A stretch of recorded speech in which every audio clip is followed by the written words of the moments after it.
Welcome to another edition of For the Record. I'm Sean Murphy. My guest today is a regular on our show. His name is Caswell Cook, and he is a man of many titles, too many to fit on a business card, as it turns out, right? Probably. Westerly Town Councilman. We'll get into that a little bit too.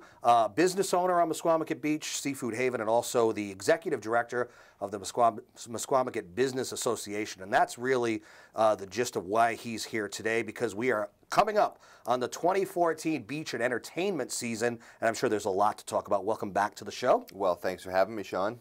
A general overview for those in Connecticut and Rhode Island who, for some strange reason, may have not ever been to Misquamicut Beach. What are they missing out on? Surf, sun, and sand. And surf especially, because we're the first beach after the Long Island Sound on open ocean that has waves and surf. So we really have been for a long time Connecticut's beach. And we've also really have a strong contingent of people from the Hartford, Springfield, Route 2 corridor. And it's just a great beach to come to. We have the longest open stretch of beach on the Rhode Island shore. We have the #1 revenue generating state beach in Rhode Island. We have the #1 generating area for hotel revenue in the state, so we're a great economic engine. But just having a lot of fun, a lot of beach. We have amusement parks, we have nightclubs, we have a lot of family events, 400 and something cottages that we have for rent, and 350 hotel rooms. So Misquamicut's really a great place, and then we also have a great salt pond, Winnapaug Pond, right on the other side of the street from the beach. So, you know, what more can you ask for in the summertime than the beach? And there's also people that have their own homes there, that live there. They do. Some year-round, but a lot of them just come back for the summer. Yeah, Westerly's population is 24,000 year-round, and in the summer it goes to 40,000. That's the population. That's not including just the day trippers. Right. Those people up in the Hartford area, when they're coming, there really isn't a straight shot for them either. They have to go down Route 2 and like get on 95 eventually to get to it. It's not really like a straight shot, Well, they could take 2 and go right through Norwich. That's true. Go past the casinos and come right down. And Route 2 dumps onto 78. 78 takes you to the beach. Boom, so right there. You could. I think some people do the 95 thing. And a lot of people, obviously, we get a lot of people from New Haven and from that, you know, coming up 95. The least amount of people that come to Misquamicut Beach are actually from Rhode Island. So Rhode Island is our best, we're the best kept secret from Rhode Island. Connecticut. Well, where are they going? They're going like Narragansett or someplace like that? And because we have to, you know, I live in Rhode Island, so we have to pack a suitcase to go to Providence from Westerly. Right, yeah. But Connecticut, so far away. Connecticut and Massachusetts and New York have been making Misquamicut their home for a long time, and Rhode Islanders are starting to come out of their shell and realizing that, geez, it's maybe 10 minutes further. And it's a great beach. It's a great thing. So, you know, we're really trying to get out there in Rhode Island especially. Do people of your ilk, like in Connecticut and other states... Okay, first of all, what does that mean, my ilk? Well, I'm going to explain. People who are doing what you do and are having their own people drive right by their beaches and going to your beach, they probably want to pull you over in the middle of the night into a car and say, look, buddy, you're stealing all our people, you know? Hey, well, what could you do? Misquamicut is Misquamicut, right? If you look at a map of New England, you can just see this. If Hartford's up here and New York is here and Misquamicut's here, it's like this triangle, this funnel, and they come right to us. When you move past us, it's that same funnel, but it's to the Cape. Yeah. So people just, I don't know if there's just this directional thing in their mind. You know, the same thing when they're in Pennsylvania, they go to the Jersey Shore. It's this, I don't know, it's just this path. If you look at a map, you can see where people tend to gravitate to which beach they go to. But Rhode Island's pretty fortunate. You know, we've got Newport, we've got some great beaches. But when you look at the coast of Rhode Island, a lot of it's, you know, private or more residential. I mean, there's not a lot of places in, say, Charlestown to go on the beach, but yet they have the great Burlingame campground, and they do great events in Charlestown, like their huge seafood festival. So every you know, town in Rhode Island has its niche, but I think Misquamicut, you know, being next to Watch Hill, and of course it's all part of Westerly, Rhode Island. I think some people come to Misquamicut and think that's the name of the town, but you know, we're just unique because of this long stretch. If someone gets mail to Misquamicut, is it Westerly, Rhode Island, or is it Misquamicut? Westerly, okay, but Westerly. if you put Misquamicut, it would still get there. And for those, the old-timers who maybe have been to Misquamicut years ago, it's very different than it was different then, certainly, than it is. It was more of the Wild West way back when, and it's more... I don't want to use the word subdued because it's a fun time, but it's more, there's more organization. It just makes more sense now. If you partied there in the 80s, you can bring your kids now. Okay.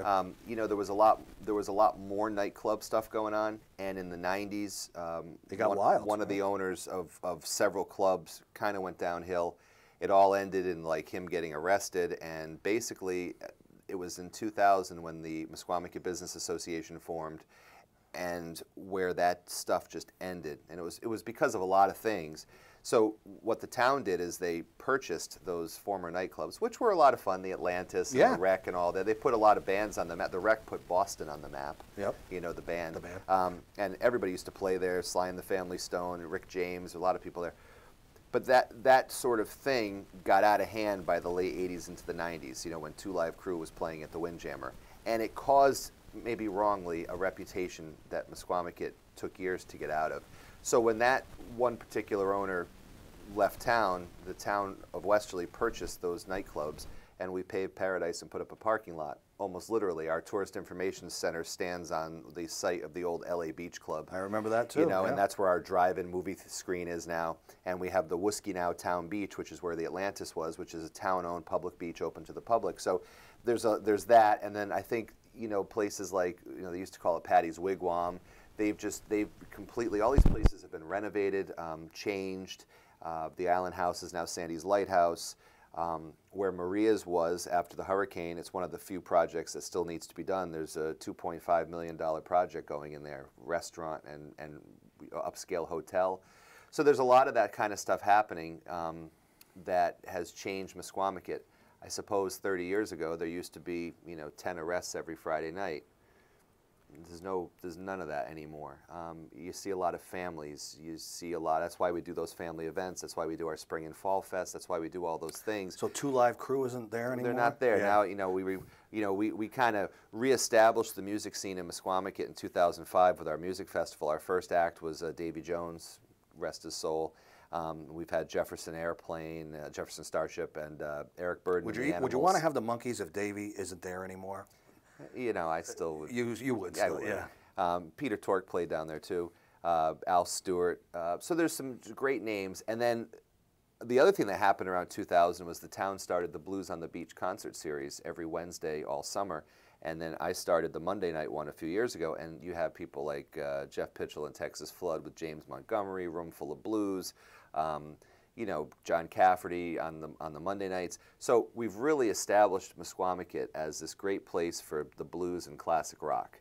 You know, it sort of put it back on the map in that respect. But it's different now. It's like, you know, more. And I'm not saying if you're 21 and you want to go have a fun time at the Andrea, Patty's, and the Windjammer, you still can. Absolutely. It's still there. I know. I've been there. Yeah, but it's not, you know, I'll tell you what it was.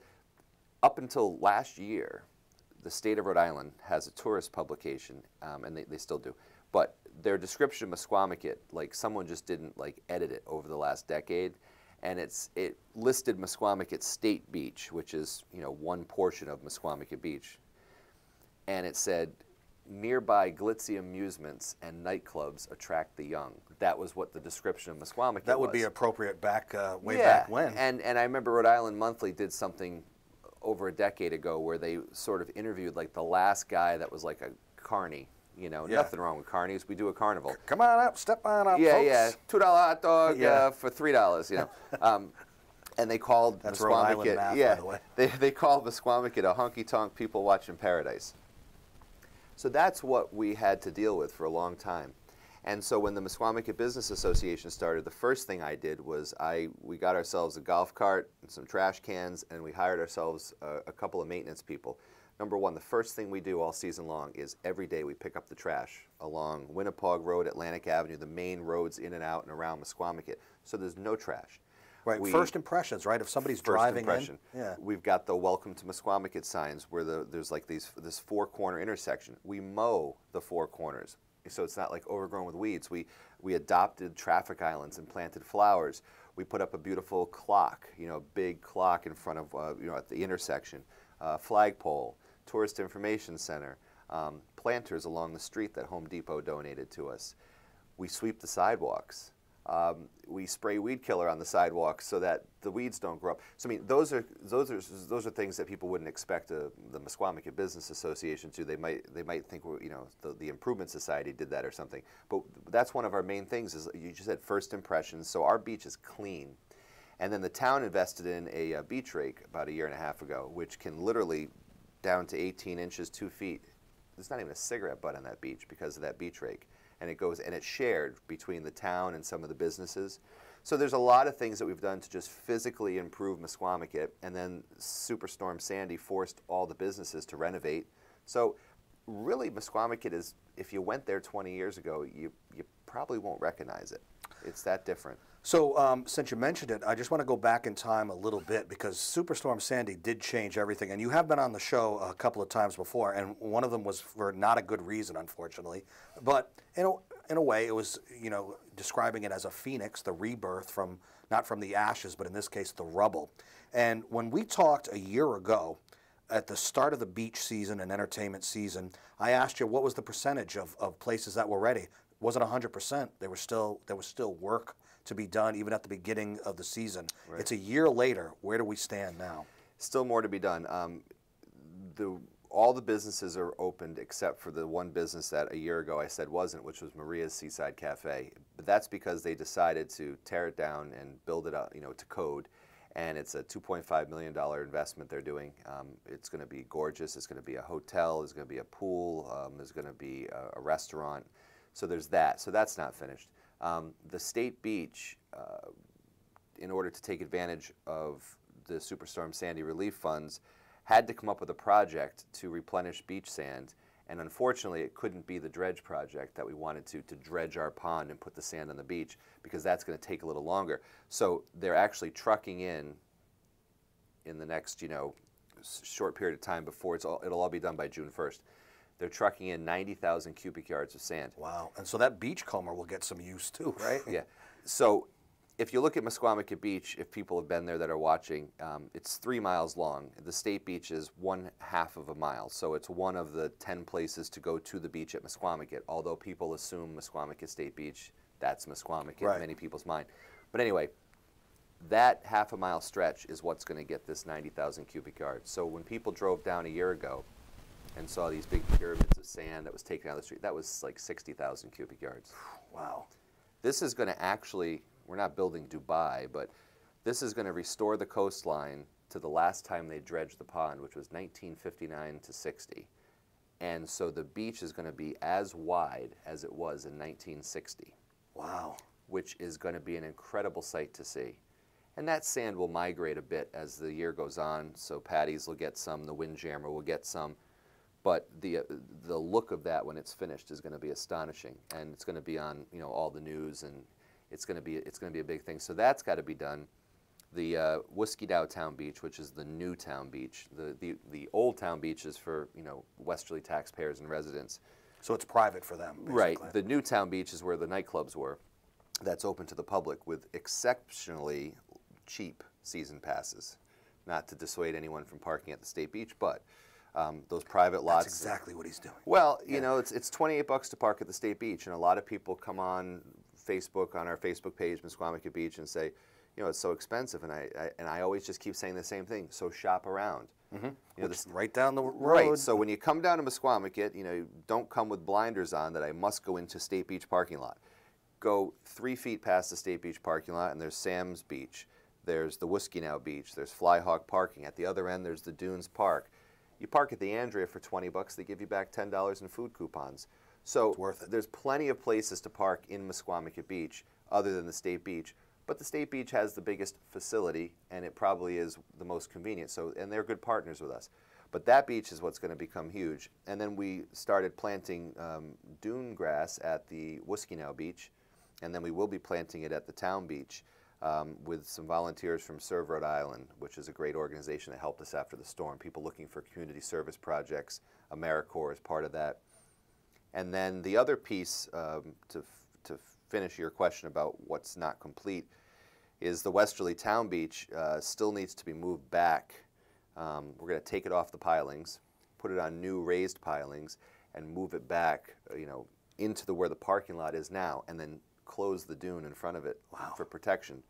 So that's been an ongoing thing, getting FEMA reimbursement. So that's going to actually start in October of this year.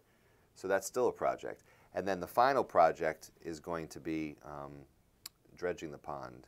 hold that thought. We've got to take a break, so we'll do that. Why don't you give out a website for people to go to? Sure, Misquamicut.org, and Facebook is Misquamicut Beach, Twitter is @Misquam, and Instagram is Misquamicut MBA. And he's got all the social medias.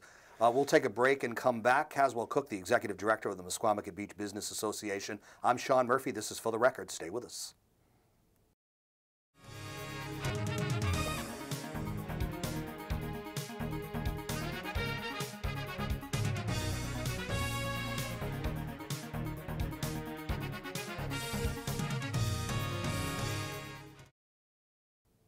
Welcome back to For the Record. I'm Sean Murphy. I'm here with the Executive Director of the Misquamicut Business Association, Caswell Cook, amongst many other things that he does, including playing a band when you get really into the summer season, and that's where you get into, that's really why he came on. That entertainment portion, he's talking about himself on stage, where you don the like the burlap or the poncho, whatever it is you have there, and you just kind of go back in time a little bit, right? I do, through the mists of time. That's right. We are the Beach Band, and we also can be found on Facebook at the Beach Band. Never misses an opportunity to promote himself or his place. But here today he's talking about Misquamicut Beach because we are approaching the 2014 beach and entertainment season. So much to get to, including some of the stuff we were talking about before the break, which was getting Misquamicut back to, it's actually not getting back because it's a new and improved Misquamicut Beach now, right? Yeah, better than you remember it.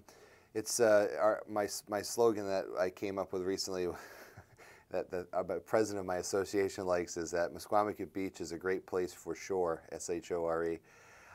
Maybe clever. Yeah, dum-dum. No, we're almost at 100%, but there's a few of these long-term projects, and the last thing we were about to talk about is dredging Winnapaug Pond. Winnapaug Pond is a great salt pond. It's got a lot of sand in it, and they've identified about 70,000 cubic yards of sand that can come out and go on other portions of Misquamicut Beach. So 90,000 cubic yards for the state beach this year, hopefully 70,000 for the rest. I mean, that's the only thing. I recently went to a coastal erosion control workshop at Conn College, and the only thing they really want you to do these days is to replenish sand. They don't want you building jetties because on the one side of the jetty there's a lot of beach. On the other side, it's eroding. They don't want revetments. They don't want those kind of things. And so, you know, that makes it easy for you, though, right? You got to put sand, and right. You've got to build better. You got to build so that storms can pass under something. I mean, you know, Misquamicut was built on a barrier beach, and it's a huge economic engine. We've got to protect it as long as we can. But you know, the reality is that if it was today, they wouldn't allow it to be built. So we've got to work with nature, and we've got to build dunes, and we've got to do those things. And so that's kind of what we're doing. The next time a superstorm or a hurricane or anything comes through, and it's not a matter of if, it's a matter of when, because right. This is the planet Earth that we live on. Is Misquamicut Beach better today than it was when Sandy rolled through? Absolutely. You I know? mean, more protected, I should say. More protected. I mean, when you looked at Sandy, anything that was built to code survived fine. If it was up on the right side, you know, there's a reason they tell you to put things on pilings. Yeah. And there's a reason why they tell you how big the pilings need to be, because those things survived. And the things that were older and built on the ground didn't. So the fact that everything's getting fixed and put up to code, that's really important. And the fact that the dunes are going to be built and bigger and enhanced, that's important. And the fact that the sand is going to be more and it's sloped, you know, instead of having a straight dune where the waves chop away at it, you know, it's more of a ramp situation. But those are the kind of things. And then, you know, really working on the other side of the street with our salt pond is kind of our next opportunity, you know. And a lot of people come to the beach and they park and then they leave, and they don't realize that right across the street is this jewel. So one of the things the town's doing at the Misquamicut Beach is something that seems so simple, but we never had, a kayak launch area. And that's hugely popular now. People love the kayak. They do. And we have a great area of Misquamicut. One side's all the hotels and the cottages, and the other side of the state beach, a half a mile away, are all the amusements. And what happens is sometimes families will go down to that end of the beach, and then it gets dark, and you know, there's no sidewalks or anything on that half-mile stretch. So we want to put in a bike path, a walking path, lighting. Good idea. And at the same time, there's a group in town that have started a bike trail committee in Westerly, and they're looking at like the whole area. And what really was great is that a bunch of URI students a few months ago, their senior project was on Winnapaug Pond, which is our salt pond in Misquamicut, and they came to us with some great plans for bike paths, for one thing we don't have, you go to any place and there's signs that say, here's the osprey, here's this fish, and what. We don't have any of that, and we don't have trails that go down towards the pond for easy access. So our big push in the next year is going to be walking paths, bike paths, some spurs that go down to the pond, maybe an observation tower, letting people know about nature, working with groups like Save the Bay to educate about that. Ecotourism is what they called it for a while. And I think it's a great thing for us to do because people want to go into that pond and they want to go get some shellfish and they want to kayak or canoe. And we want to make it more accessible in Misquamicut Beach, that it's not all just a money grab and it's not all just an amusement park. It is this great nature component. You could have schools taking field trips there for ecological or,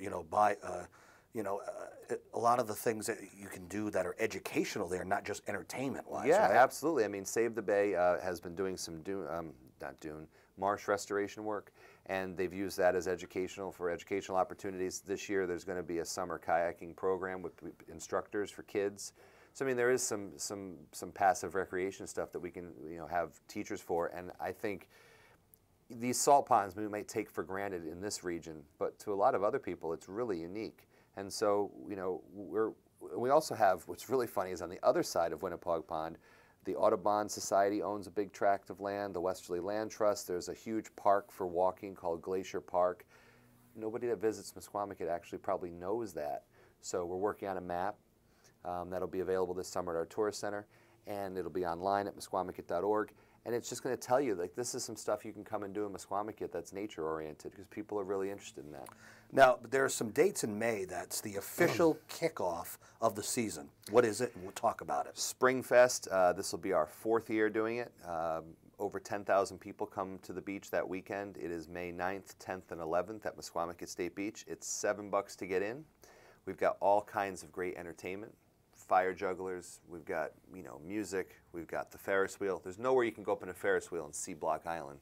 That's awesome. You know what I mean? Yeah. So SpringFest is really our kickoff, and it goes kicks the summer off. Then all of our drive-in movies start on May 9th with Dirty Dancing's our first one. We've got The Karate Kid on July 4th. We got Jaws. So we've got great movies throughout the summer, Rocky. And there's only 2 drive-ins in Rhode Island, and we're one of the 2. So that all kicks off May 9th. And then in July and August, we do weekly magic shows. Kicking off in May is our Thursday night classic car cruise night at the Windjammer. So it's a lot of stuff that you can do. And SpringFest, Fall Fest in September, huge. They're just huge events. We have 50 vendors coming. We have like 20-something restaurants bringing food. So I hope that you will invite us as my radio station to be a part of it too, because we would love to be a part of it again this year. Absolutely. Like we are every year. Before we wrap it up, one thing that you're very proud of, and it's not the physical beach itself, but it's what has been able to be accomplished on the website and social media in general, especially Facebook, with the number of new fans, new likes that you have. Yeah, Facebook crept up on us. We had a person that worked for me that started a Facebook page, in 2007 or 8, and a year later she called me, and she was in San Francisco at the time. She's like, "Have you checked that page?" And I was like, "What's Facebook?" And we had like 1,000 people, and I said, "Wow, that's pretty cool." Then the Hurricane Sandy came, and like 3,000 or 4,000 people in 1 week, because we had the only pictures. We were there. I was, and they were pretty dramatic shots too. And people wanted to see what it was like right after the aftermath. Right, and I was there that next day, and I just was taking pictures. But we've now grown on social media as of today, when we're taping this, is 27,500 people. Wow. Which is not being boastful or bragging, but it's more than Block Island, more than Newport, Rhode Island, more than Mystic, Connecticut. Misquamicut Beach on Facebook is 27, almost 28,000, and we're doing well on Twitter and Instagram. It's a great way to communicate. When you put something out there and 300,000 people saw your post, that's crazy. Yeah, that's impressive. And that's the way we're getting the word out about things. And our Facebook page is also the way people can find out about where to park, get coupons for things, daily deals, things like that. And it's everything on Facebook is, not just about what's for sale or what they're, but it's just people love the shots of the beach.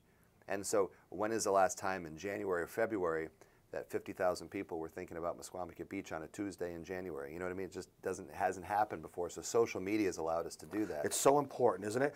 You could argue that it could be even more important than your website, because a website has the information, but it's static.